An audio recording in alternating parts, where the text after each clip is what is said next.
What's up, everybody? Welcome to another edition of Established Run's NBA Injury Report Analysis Show. I'm Drew Dinkmeyer here with Mike Gallagher to walk you through tonight's two-game slate. Game 5 with series tied in LA with Dallas in LA, and then a Game 5 with a closeout situation for Boston Miami. We did get 2 extensions of series last night, so there will be content tomorrow on Game 6s for Milwaukee, Indiana, and New York, Philadelphia. No days off this week.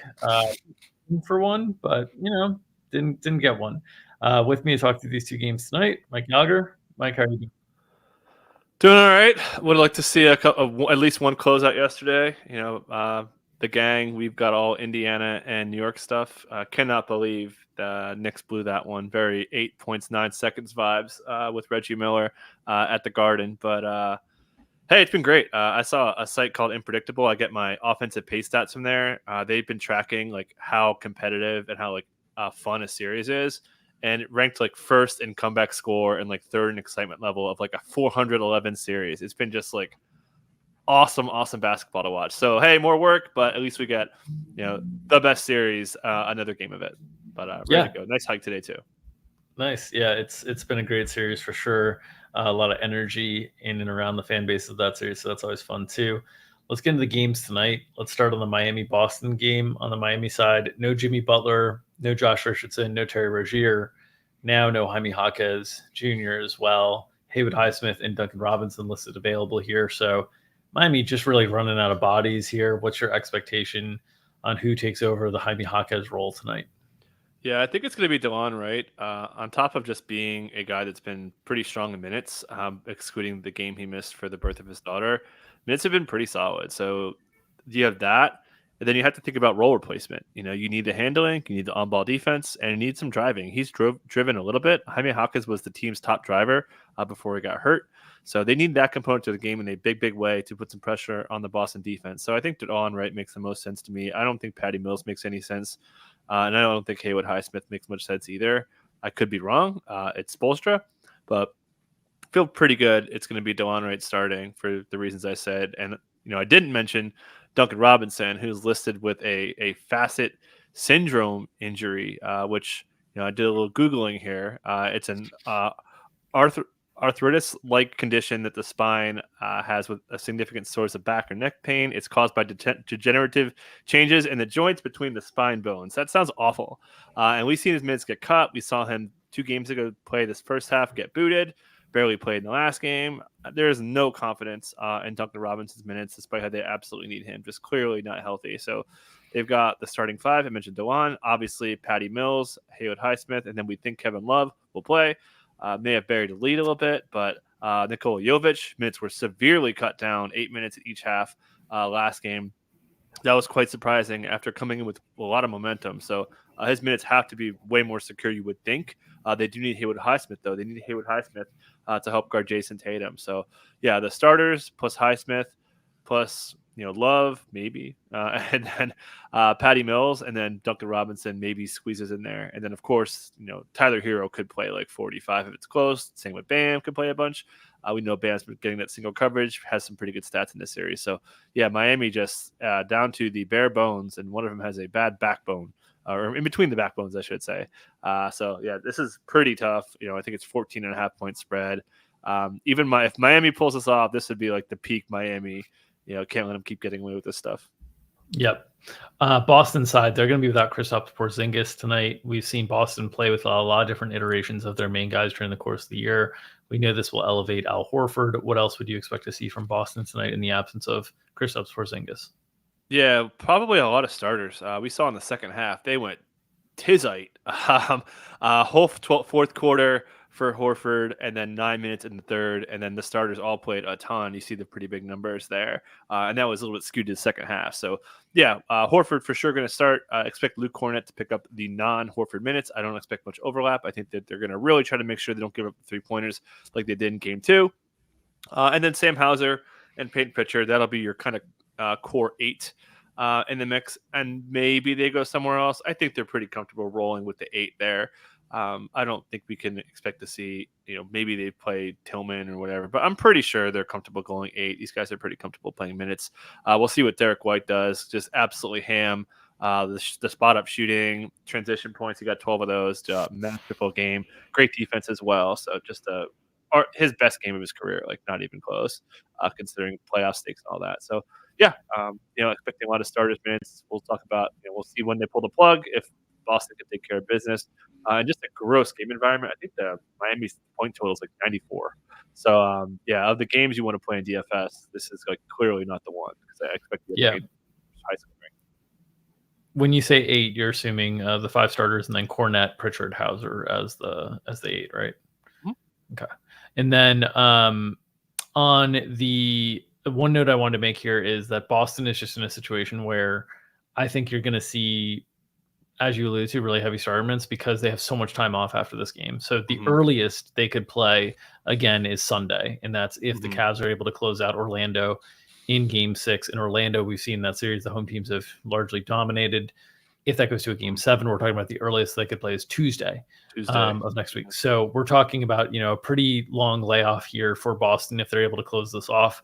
So I think you're just going to see mega starters minutes and then, foot off the gas once Miami takes the foot off the gas in a late game situation. I'd also note we're looking at like trying to, factor in blowouts and stuff, but it's an elimination game. I looked through everything with Bam Adebayo in terms of elimination games. There's only been one blowout. It was a number of years ago, and it was when they get swept by Milwaukee. They lost by like 20 in Game 4.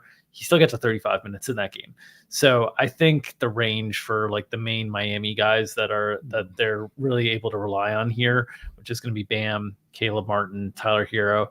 I think the range for those guys is going to be like 36 to 46. Like I think it's going to be really, really high with the lack of options. Even though there's this really tight spread, I think it's important to recognize the nature of this situation for both teams is probably going to keep the minutes elevated even with the blowout risk. Doug in chat asked, do you think Kevin Love could have a real role tonight? Love's had a real challenge carving out a role in the series simply because when they play him defensively, they have to play zone. Historically, and they have not been able to play zone against Boston because of Boston's shooting. You could say maybe things change slightly without Kristaps Porzingis around and the need for more offense without Jaime Jaquez, but I think it's very unlikely. I think you're really kind of betting on the come. They have not been willing to overlap Bam Adebayo and Kevin Love much. Any thoughts on that? Yeah, I can't play Kevin Love. We saw him get cut out a couple games ago when they played Thomas Bryant. So yeah, he's extremely tough to play. And then if we talk about Bam playing a ton, they're not going to overlap him. So it just doesn't seem like it's worth it. Yep. Okay. Let's go to Dallas and the Clippers. On the Dallas side of things, Tim Hardaway Jr. out, as well as Omax Prosper, both with ankle sprains. Left for Omax, right for Tim Hardaway Jr. And then Luka Doncic listed probable. The listing is with this right knee sprain that he's had, but he's also battling an illness that he's been sick for the last 5-6 days. What are your notes here on Dallas? Yeah, let's talk about Luka. Actually, was just doing immediate shoot around. He said that if it was a regular season game, he probably would not play. Post gamer, he said that it's obviously hurting his knee. Playing 45, who cares? They're going to play him a ton. Has struggled a little bit with his shooting. It's been his catch and shoot. I think he has 13 possessions, 0.4 per possession, which is ghastly number. Other than that, like everything's like a little bit below. It's just those horrible catch and shoot numbers that really pulled him down. So still driving a ton, still all looks mostly fine. Getting attacked on defense, mostly holding up here. But he's gonna play. He's gonna play 45 plus. Kid even said he's talking about wanting to play 48 minutes. So getting a lot of Luka, obviously getting a lot of Kyrie. Kyrie absolutely dynamite in the kind of final 3 quarters of this game. He's been really, really good. And then PJ Washington just locked and loaded. Derek Jones was awesome. One of the best role player games of the weekend. Still wasn't enough just because it was such an insurmountable lead that was surmountable. They did get rid of it. But so we know that starting lineup's going to be the same. We'll see how many minutes they can hold together with that center minutes. I think that they're going to really try to prioritize more switching to try to cut down some of the 3-point stuff. We saw the Bucks do that. We'll talk about that tomorrow. Starters for sure. Maxi Kleber for sure. Lively for sure. Green for sure. Dante Exum got nuked. We saw Jaden Hardy was almost. They were going to go with those 8, and I think they're going to do that again here. But again, expecting pretty strong minutes out of the two guards. I think PJ's got a shot at 40 again. I think Derek Jones Jr. may play 35. Did also get dinged up in this game too. He's been kind of kicking on some hits with all they're asking to do of him. So yeah, I feel pretty good about those four guys playing. And then, a little bit of Kleba and then the centers, and then Josh Green filling in the guard gaps.